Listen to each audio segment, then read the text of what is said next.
Pushing the boundaries of expectations, rewriting the rules of adventure are the reasons we get up in the morning. We share your hunger for a life without limits. Hello, KB's glad to have you back for another time of celebrating and encouragement to the one place where you are champions. I am so glad to have all of you back with us today. And this is the Law of Attraction podcast that takes a deep dive into life's source, into the substance of belief, into the power of kinetic belief to attract and manifest whatever you can think of or imagine. StephenCanyon.com is the website. Hello, Miss Maggie. Hello, Stephen. I am excited today. I just pulled this up, and I was just checking, and here are the countries that are listening right now, some of them anyway, from around the world. Oh, yeah, okay. The United States, Nigeria, the UK, Canada, Spain, Kenya, Germany, yes. Cambodia, Denmark, India, Uruguay, Australia, Hong Kong, New Zealand, South Africa, the Bahamas, Brazil, France, Namibia, Sweden, and there are many, many more, but we only have so much time. That's here. Amazing. I wonder if in another year we're going to have Mars showing up. Well, that's a possibility, cool. Isn't it? Interplanetary podcast. Elon, give me a shout out. Let me know what you think about that. Elonville showing up. Sure. How are you today? I'm wonderful. I want to remind everyone, if they are in the United States, that they need to text the word kinetic to 844-844-0049 if they haven't already. Great idea. Yeah. Are you about to get warm? I'm getting there. I'm defrosting, which is very strange for me. I usually run hot all the time. I like you wearing my sweater, by the way. You did it yesterday. You look good in it. Well, it's just so cozy. You know, all of mine are pullovers, and this is just, a regular, vintage sweater. That's why I'm partial to it. Well, you were sitting outside, even though you were close to the sunshine, doing some reading this morning. I guess you kind of Have you noticed? I did. Have you noticed in Colorado how the sun, it really makes all the difference? I mean, if you're in the shade, you might be freezing, but if you step into the sunshine, you're good to go. And that's true in the winter. It can be, right after a snowfall, and the temperatures can be in the teens. But if you get out into the sun, it's... Well, I remember we would go snowshoeing on those fresh snow bluebird days, and, you're so equipped. You've got the coat, the layers, and we would be taking the layers off almost immediately. So it's a fun place. Fun place to go forest bathing, fun play. Any place is a fun place to get outside and Isn't it? Just away from stuff. We were talking yesterday about positive disruptions, and I have to say that is my go-to for a positive disruption, is just go outside. Whatever happens, just go find some trees to walk through, find some sunshine, heck, walk in the rain, whatever. I've noticed a lot of the KBs are posting photos of themselves out in nature. I know. Working on their journals and hiking around. Some of the KBs have the most epic backyards. I mean, I don't know exactly where they are, but their pictures are beautiful. They have these fire pits and these huge trees, and they're outside journaling. I mean, man, life is sweet for a KB. Absolutely. Well, and it's by choice, isn't it? Yes. This is an experiment for the human being, life, here on this planet. We're just flying through space. Please note that you didn't say we are an experiment. You said it's an experiment. Well, we're part of it, I think, because life has so many curves along its road, doesn't it? Oh, yeah. Mm-hmm. Unexpected things that show up, and more often than not, things that come into our lives unexpectedly. Well, they're tests just to see what you're going to do with it. Absolutely. And actually, I was just thinking, I want to see what you would do. I'm always I like to peel the layers off of you. I'm not sure what makes Maggie tick. I don't know. There's a whole lot there, but go for it. Okay, here you go. You've been given an elephant. Okay. You can't get rid of it. Okay. Like I would. What would you do with it? What would I do with it? I would ride it everywhere. I would ride the elephant everywhere. So, the point of, I guess the question is that you want to get rid of it and you can't. So what are you going to do with it? Well, that's tough for me. Are you kidding? You have access to an elephant and it's yours? Oh my God. That was too Dreams easy. do come true. No, it was too easy. I don't know. I mean, I'm probably taking it up into the woods and setting it free. It would come back because obviously I've bonded with it and we've become best friends. Duh. Yeah, but set the guy free. He would just keep coming back. He's your baby now. I would imprint on him. It's so fun. What a ridiculous question. I found out absolutely nothing about you. I just feel like it was what you already knew. That's what I mean. Nothing new. You're just so transparent. It's kind of There true, goes though. Megan. She's riding her elephant to the store. Well, of course she is. Wow. Obviously. Consciousness is a thing. And I want to, speaking of peeling back some layers, I want to talk about this for just a minute, because what is higher consciousness? I love that you started with consciousness is a thing. Yes, It's it a is. substance. I love it. And Oh, I read it as a thing, like a funny thing. Like it's a thing. yeah. Well, it is a substance. It is a thing. Consciousness it's an entity. And it was the first idea. And it has substance. It is a thing, like words are things. Consciousness is a thing. And it is the mind of the Creator. It's the mind of God. And it's already awake. And this is what I want to talk about, kind of get into this, because I think that there is a tremendous amount of life force, creative power that comes from the knowledge of knowing what higher consciousness is, because this is something that the KB is continuously, in their daily pursuit as a way of life, aspiring toward receiving more, being aware more of higher consciousness. And I love that you began by already taking us into the knowledge that it's substantial, it has substance, because consciousness is one of those things that if you're not careful, you can be led astray, and it can become sort of a Scooby-Doo spooky, woo-woo sort of entity. So the substantial nature of it is exciting. Understanding, because consciousness is the eternal mind. And in quantum mechanics, consciousness is the bias that existed before inflation, before the so-called Big Bang. It's the immutable one desire of God, of the Creator, the universe. However, all of the occupants of the universe, which includes us, is only gradually becoming awakened or aligned with consciousness, slowly waking up. And so here on the podcast, Meg, we often talk about the evolution of consciousness among ourselves, the evolution of consciousness in the collective here on the planet. And we actually have records, historical records, that reveal the trajectory of enlightenment of ourselves throughout time. And so here in postmodernism, human suffering, and we talked about this briefly yesterday, is at its lowest as the collective has transcended through and still is in, for a large part, identification or identifying with forms and labels, but has transcended the most basic form of identifying with survival, for example. And with now an ability to feed and clothe and to live in mass with an abundance of provision, this is the best time.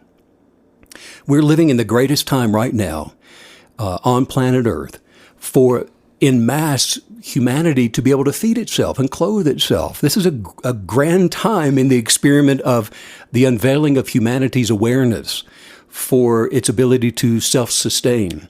And it's through the transcending of identifying with loss and failure that this is even being made possible. And I like that you're focusing on the evolution of this higher consciousness, because, for example, when people talk about tech, it grows and it exponentially grows so quickly because of the shareability of it. It's instantaneous, especially recently in the digital age, but the higher consciousness has a lot of those same qualities. And so I'm wondering, are we entering a time where the higher consciousness, the evolution of it, is becoming exponential? The sharing of it, the ability to grow exponentially, not just singularly, but collectively as well.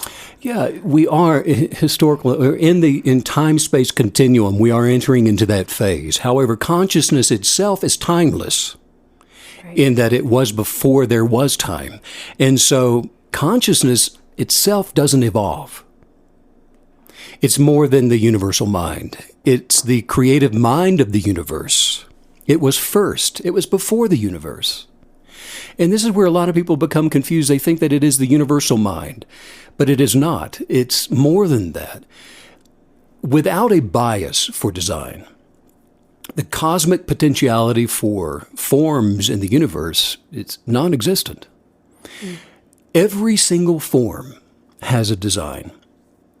And every design has a designer. And for every creation, there's a creator, cause and effect.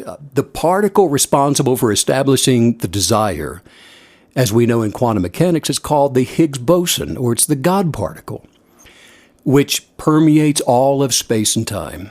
And there is a substance, as we know, to every belief, which is a conscious awareness for the form. Consciousness was never born, and it doesn't die. The liveliness of consciousness, its fully matured state of being, already exists within every single person. However, it is not the default state of being. Humans were created with choice, the ability to choose. And that is the nature of bias. Where there is no choice, there can be no higher state of consciousness. So we're beginning to understand that it is our desire, the imagined desire, the ability to choose, that will lead you to a transcendent state of being aligned with higher consciousness and purpose and your genius, the reason for being. This is a fascinating question that you're answering, this concept of really the chicken and the egg question, but overlaid with consciousness and the universe itself, which came first, the universe or consciousness. And I think it's also being revealed. What you're telling is how it's so important to our belief system as well to understand what came first, because it is the bias of that original consciousness that was the original creative process, which we have to be overlaying in our lives all the time. So, it may seem, oh, well, that was so long ago, and, the Big Bang versus the universe and consciousness, but it was the foundation for everything that we're manifesting and understanding today. Yeah, this is the dispensation of the infolding that occurred prior to the Big Bang through the unfolding of what already is.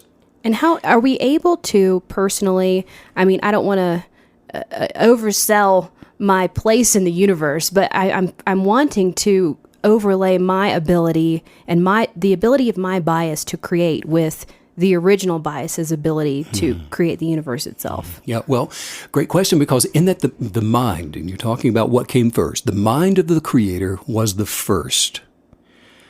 And eventually higher consciousness, which is the mind of the creator, will become the manifested universe.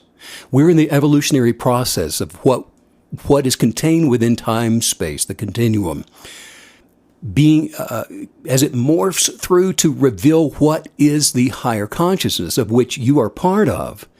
And it's through the alignment of what you already are. When we talk about rewilding back to the perfected purpose of your being, by unbecoming the things that you are not supposed to be, by no longer identifying with forms, for example, that you too advance your mind, body, and soul toward perfected completion as the universe expands to reveal the perfected will of the higher consciousness. As you're carrying us through the understanding of all of these firsts, what came first in the order, the process of this, is there any part of the beginning, is there any facet of this that always was, where there was never a first and it was an eternal existence in both directions? Well, the eternal existence in both directions is before the first, because it always was. It's the eternal. It's the limitless.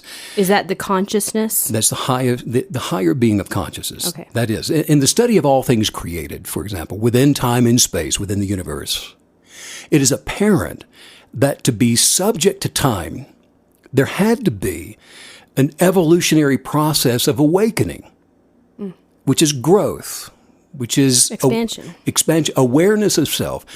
No human mind, through reasonings, is capable of comprehending the reason for the evolutionary process of consciousness. And that's why we'll stumble around here trying to get to the truth of this.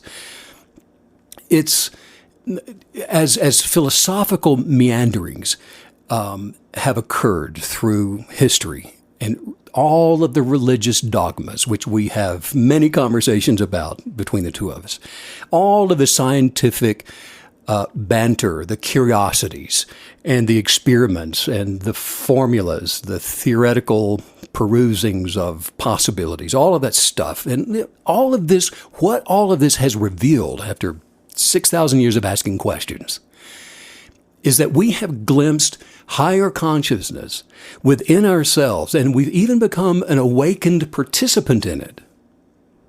And so, transcending the egoist lower state of being, which is an identity that adheres to reasonings and the randomness of thinking and feeling and emotions and all those things, an identity that comes from labels and judgments and the empirical forms around us that you can see and touch in the natural state here. Awakening from the default of the unconscious mind, a person has a change of perspective.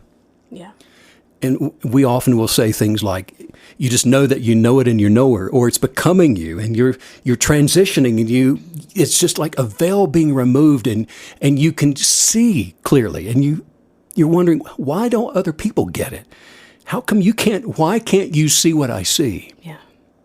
And words are inefficient to describe the process of transcending or awakening from the unconscious mind.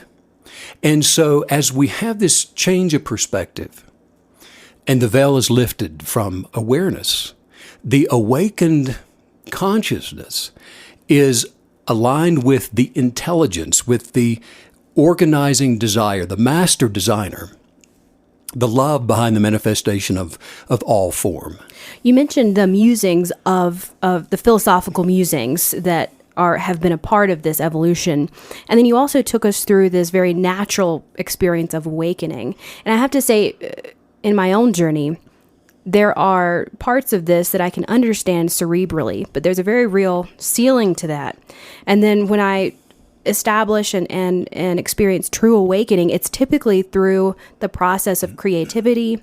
It's through really a relaxing and getting out of that cerebral headspace and into the higher self through, like you were just saying, something that cannot be put to words. And so I'm trying to understand the appropriate relationship between cerebral or philosophical musings and then this need for creative awakening that can only come from the source of higher self. But because obviously we operate through our brains, and so that can't be negated. So I'm trying to understand even the balance between those two things, and is one more important than the other? Sure, and you're pointing to insights, aren't you? Insights that become you, and it becomes you through being connected to the vine of higher consciousness, and by being aware that there is more, and that there's far more than what you identify with through your thinking.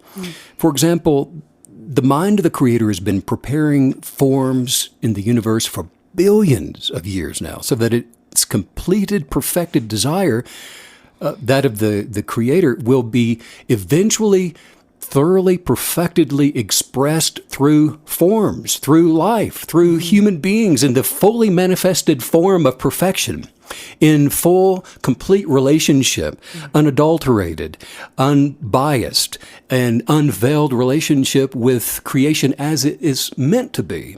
So even though the morphing, expanding universe as it is not yet the fully manifested form of the mind of the Creator, where everything is perfect, where all human beings are perfectly healthy and wealthy and at peace and enjoying their eternal joy that exists already within the awakened state within you, happiness that's already within you, that's not just circumstantial, meaning that it's not happiness that's just you're happy because you've identified with a form that's shown up, but happiness that is optimistic through the knowledge of being. And in other words, time and space is not yet the realm of pure consciousness. So the default, the unawakened state of being, can still be considered another dimension. But we have access, and this is where it really, to me, gets exciting, and it is so cool, Meg. We have access. And by access, I mean this is the grace of the Creator. There is an intersection in this realm. Access is granted to those that don't just live by what they see. Through the creative power of kinetic belief, form and formlessness interpenetrate one another. Grace. The mind of God, the unmanifested, flows into this dimension, and it does so as awareness from the inner space or from within.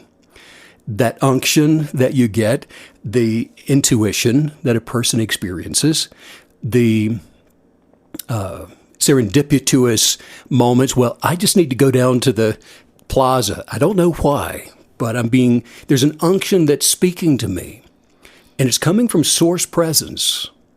And that's the intersection that is granting us access to higher consciousness. I think it's really important that you are revealing this as a realm, a very real place where it's almost as if hey, what's the secret password? Well, it's kinetic belief. We have to know how to access this place and this space.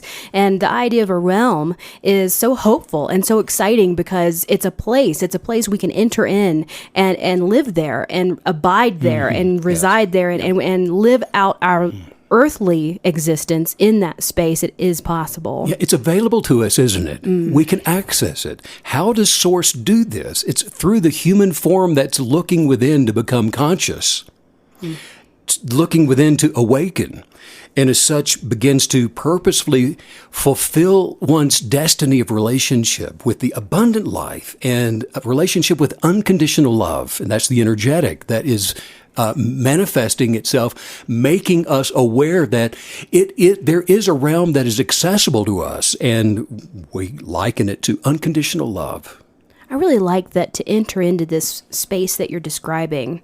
It's, you tell us all the time, we have to be willing. We have to demonstrate a willingness to believe, to move forward by belief through kinetic belief.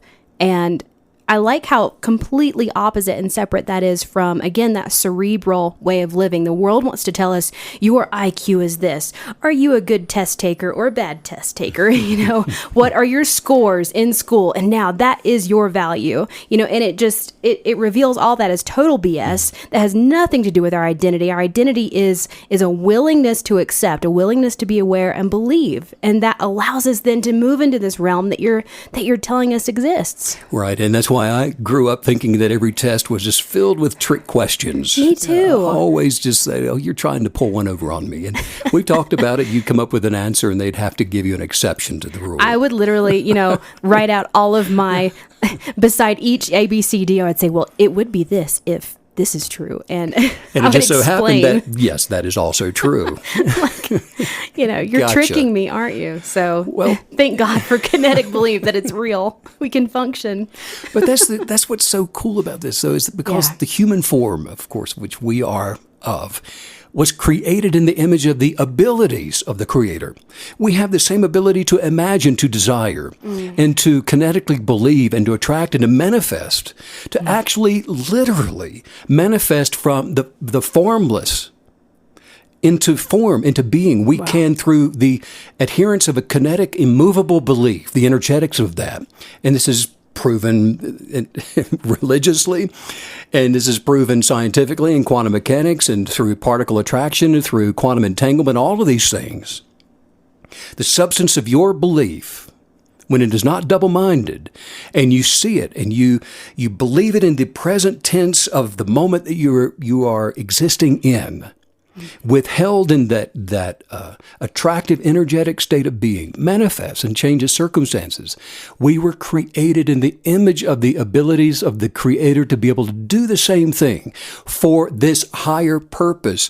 And so millions of other forms prepared the foundation for consciousness discovery. The billions of forms throughout the galaxies and the entirety of the universe is there in support of us becoming aligned with this higher consciousness and the process of a limitless discovery that will go on and on and on eternally. I feel like this is the ultimate revelation of identity that you're giving to us. If you're wanting to know what to identify with, let's go back to the very beginning and how consciousness worked before any forms were present. And I'm just finding this to be incredibly dynamic and empowering, the idea that don't look around and don't read a book and don't, we don't need to scale our consciousness scope so small to know what to identify with. We need to explode it and to make it huge and go back to the original massive source that created everything. And by exploding it, that means you are awakening to consciousness. And you are, by transcending the ego, by no longer identifying with the fables and the thought forms and the stories and narratives and all of those things that you see around you, and the arguments and the rationalizations, the reasonings, all of those things. We're transcending that which identifies with those forms and labels. A person begins to incarnate into the manifested dimension of light, love, peace, abundance, health, simply by activating the enlightened ability to kinetically, energetically believe and adhere to and rely on that belief to attract and manifest the imaginations of their desires. Wow. When a person realizes that they are not who they think they are, the ego then enters into a dreamlike state. And it begins to dissipate. It dissolves from influence. When you realize that you are not who you think you are, intelligence then, which we have, and it's a gift, it remains. It doesn't go away. It doesn't dissolve into the dreamlike state. Intelligence remains only so that its genius of purpose can enjoy the essence of its life now, having fun with its intellect, while simply pursuing curiosities and interests, but in a transcendent consciousness while becoming aware of itself. You see, it just is now. And a person in this higher state of being only knows themselves while in the transcendental state of being as I am, therefore I am. And it's from this state of, like you were saying earlier, self-hypnotic awareness, actually, that Einstein saw the theory of relativity, that J.D. Salling wrote The Catcher in the Rye, that Da Vinci painted the Mona Lisa, that Michelangelo sculpted, and that Marcus Aurelius wrote Meditations. I love that you just took us through arts and sciences demonstrating manifestation into this realm, because I was just wondering a moment ago, is that the reason, is that the reason why participating in creativity on any level is so deeply satisfying? Because it's an immediate representation of this process, because you can sit down to, say, a blank canvas or a musical instrument and quite literally pull something from seemingly nothing.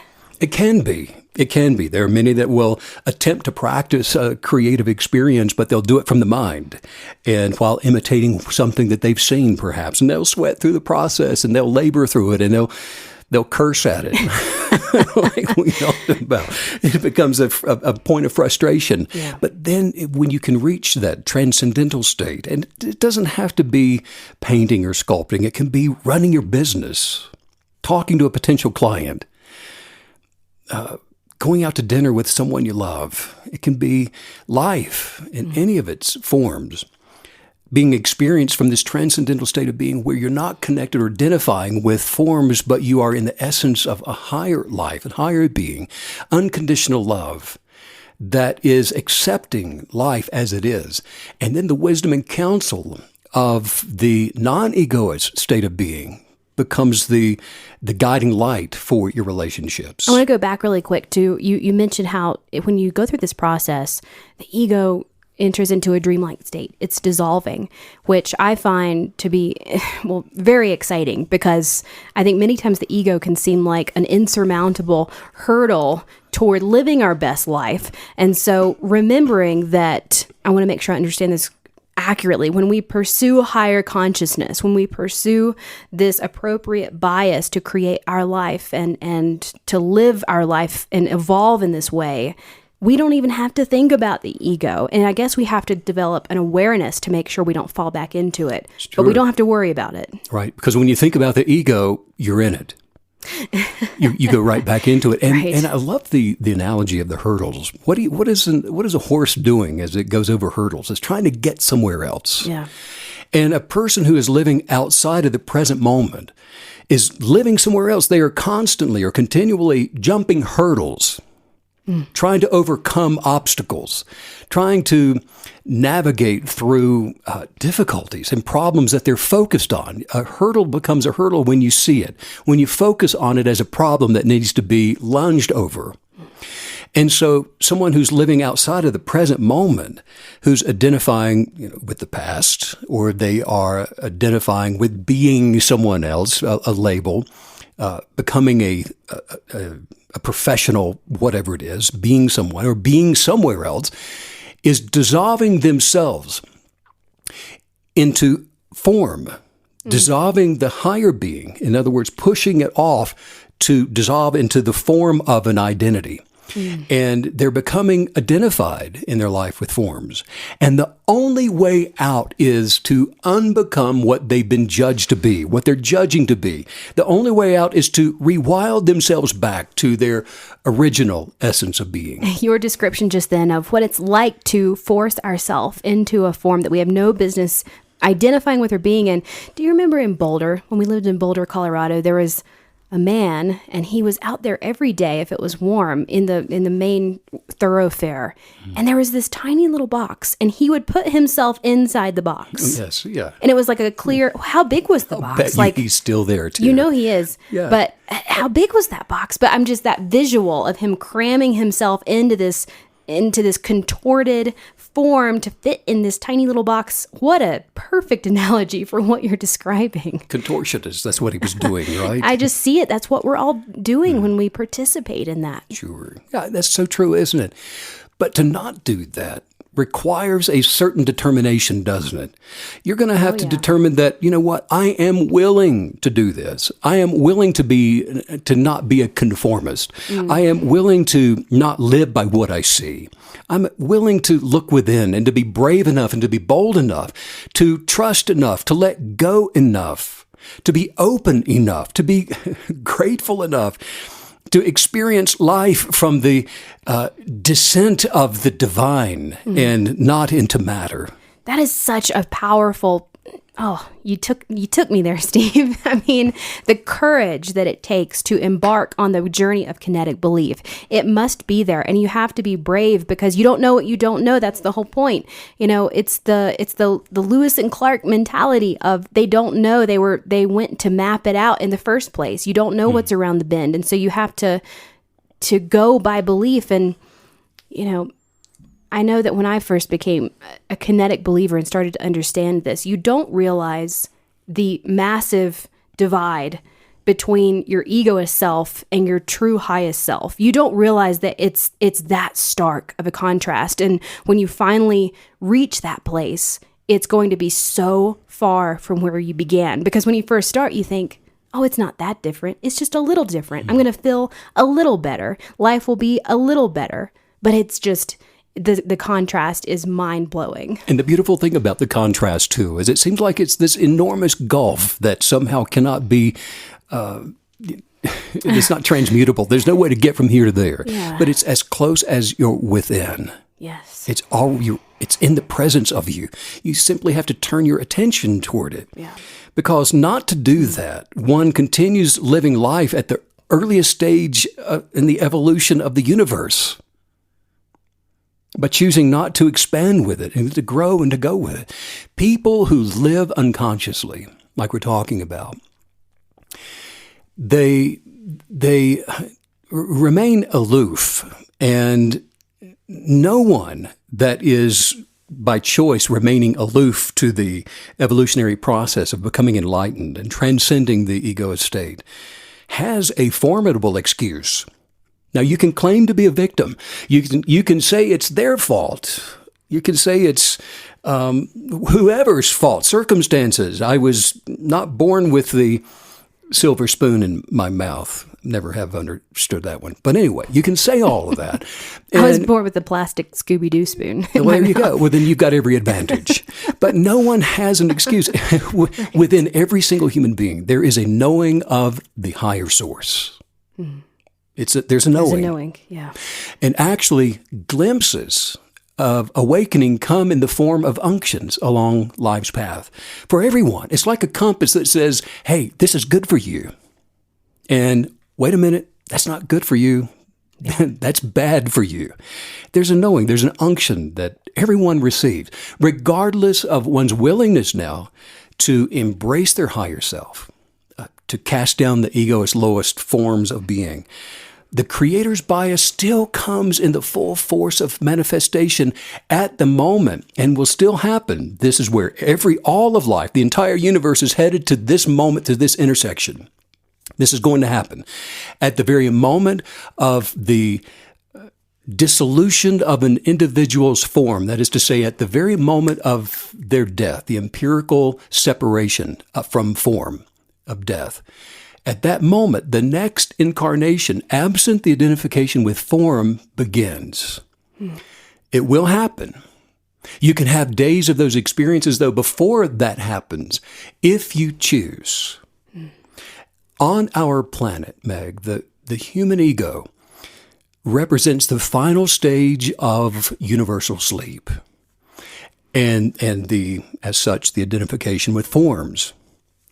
The egoist mind was a necessary stage in the evolution of the higher being, the evolution of the awakened consciousness. Yes. This was part of it. This was part of the grand plan, the scheme.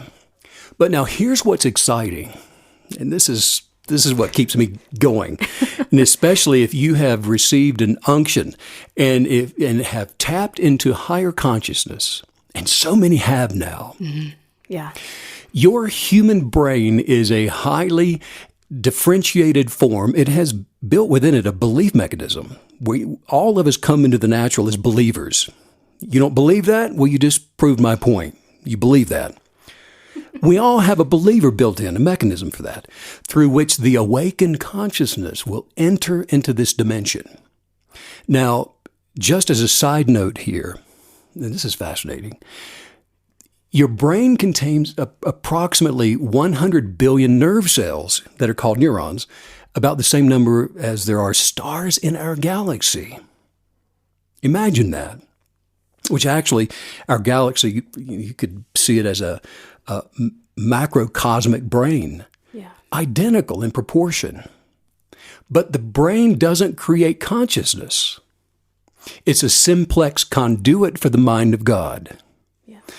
Other dimensional consciousness created the brain, which is the most complex physical form on the earth, and it's fully functional for the expression of the mind, body, and soul as it's advancing toward perfected completion.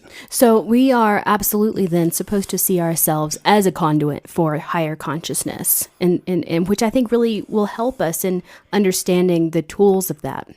It does, because again, it's awareness, it's knowledge, isn't it, of the truth, because knowing that you are a vessel, it gives you the ability to identify with being a vessel and to look within and to say, I expect to receive, I expect to hear, I expect to grow. I identify with higher consciousness, which is a form of questioning or asking. It's saying, I want the wisdom, the counsel of my higher essence of being to permeate and to fill my awareness of self. Something that I'm really receiving right now is it's really a comforting idea, this idea that this is what we were actually made for.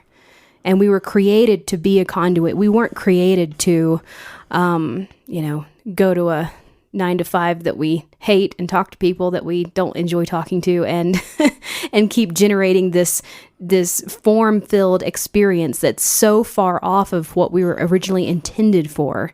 And so I just love this idea of, once we understand what we were made to do, created to be, then we can finally step into that. And I would imagine the euphoria that we will experience is so high and so eternal.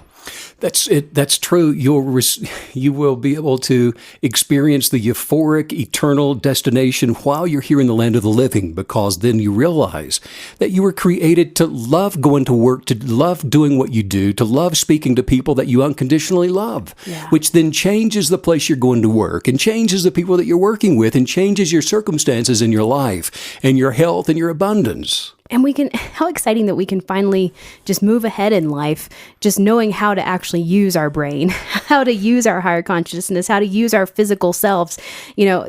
Because of the conduit analogy, I'm thinking of satellites and how, they could have just put the satellite in the backyard as a pool instead of using it for communication. It's a misuse. Yeah, sure. We have been misusing our true self all along, and this is just huge, because it's not just identity, it's the physical understanding of what are we supposed to use ourselves for. It's the misidentification, isn't it? Yeah. Misidentifying, because regardless of whether or not a person is awakened to consciousness or not, they are still one with Source. Yeah. That is the true identity. Their eternal identity is without regard to form. The eternal identity is without regard to form. For example, if the brain gets damaged, it doesn't mean that you lose consciousness. It just means that consciousness can no longer use that form to enter into this dimension. Wow. You cannot lose consciousness because it is in essence who you are. And who you are, when you align with that, with the original essence of you, that's kinetic belief manifesting powerful results into your life. That's how miracle workers have done what they've done and that we've written about and read about. And as far as the ego goes, it's trying to create these facsimiles for its reality. And it's trying to collect treasures that it can identify with. And you can lose what you invent. You can lose what you collect. You can lose what you gather together. You can lose what you have, but you cannot lose something that you are. A person who connects themselves to the source, to the vine, like we're talking about, to the water well, a kinetically energetic believer is an awakened activator to creating.